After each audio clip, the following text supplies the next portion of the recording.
$600 a month on groceries in 2021. You are spending $750 today. And the government just told you 2026 is not done. The USDA released its 2026 food price forecast. Most people glanced at the headline and moved on. Here is what they missed. The numbers are specific. Beef up 5.5%, sugar up 6.7%, coffee up 5.2%. 9 of 15 food categories rising this year. These are not projections from a think tank. This is the USDA's own agricultural economists publishing the numbers they use internally. The government's forecast, their data, their math. Here is what nobody in Washington is running for you. Let us do it now. $750 per month. That is where your grocery bill sits today after absorbing inflation since 2021. Apply the USDA's own 3.6% average increase for 2026. 750 times 1.036 equals $777 per month by end of 2026. That is $324 more per year on top of what you are already paying. But here is the number that actually matters. Go back to 2021, $600 per month. Today, you are at $750. That gap is $150 per month. Already absorbed, already gone. $150 per month is $1,800 per year that your household has been spending on groceries above what it was spending in 2021. Every year, for 4 years. Add 2026 on top.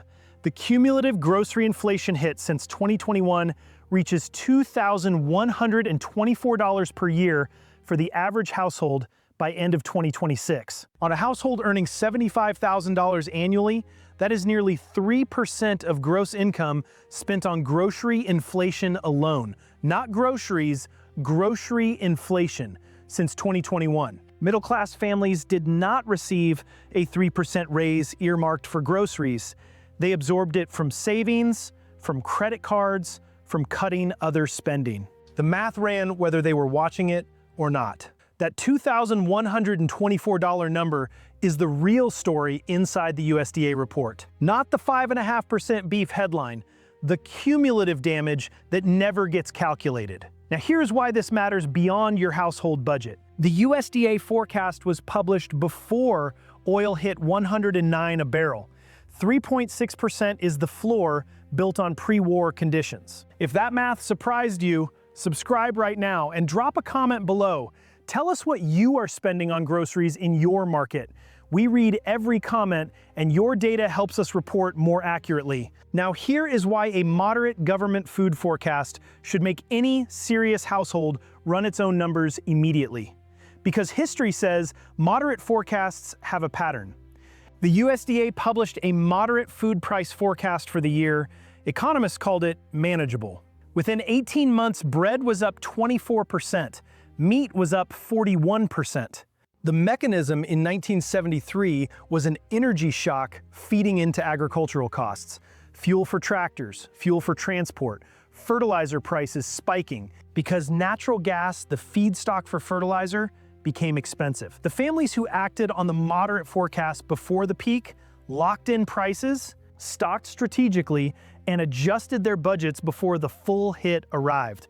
The families who waited absorbed every dollar. That mechanism is not a historical curiosity. It is running right now in 2026 with the same inputs. Energy shock from the Iran war, fertilizer disruption from the Hormuz closure, tariffs on agricultural imports. Here is what the USDA is not saying out loud, but the numbers are. 3.6% is the floor. The forecast was built before crude hit 109 a barrel and before the Hormuz fertilizer disruption fully registered. Here is the timeline on how these three forces reach your grocery cart. Energy pass-through is the fastest. Every 10% increase in diesel costs adds approximately 1 to 2% to retail food prices within 60 to 90 days. That math is already running. Fertilizer disruption takes longer.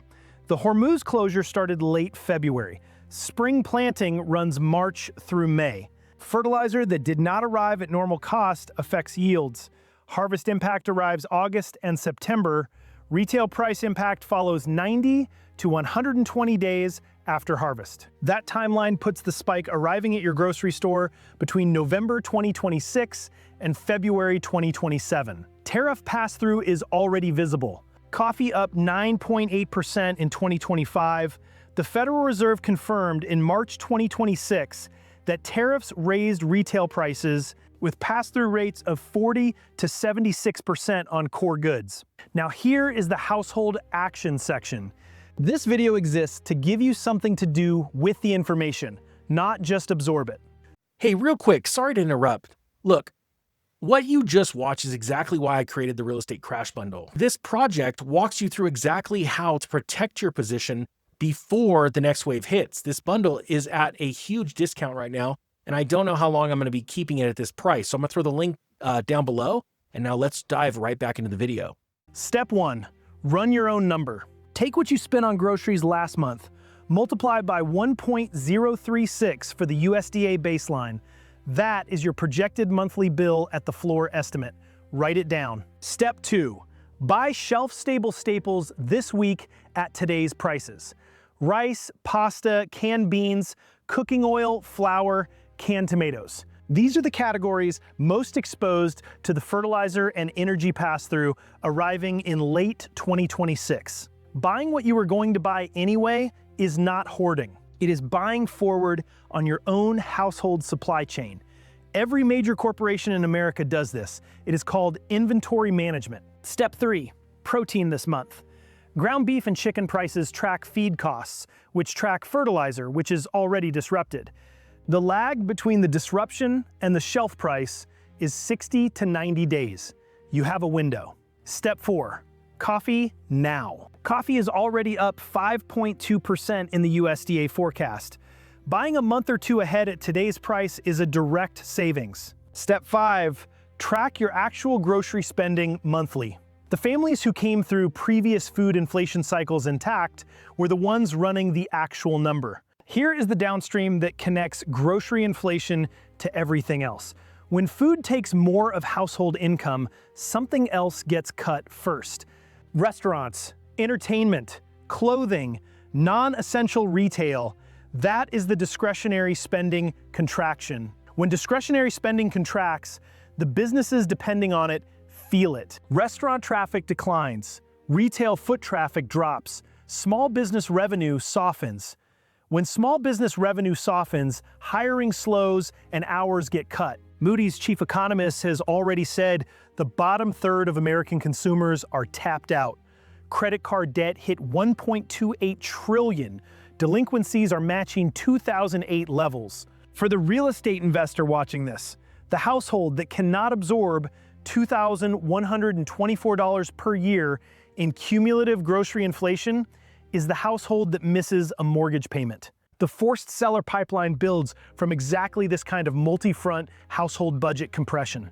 Watch weekly retail sales data and corn and soybean futures. Share this video. The USDA will be right. The question is whether you ran the math before the bill arrived or after.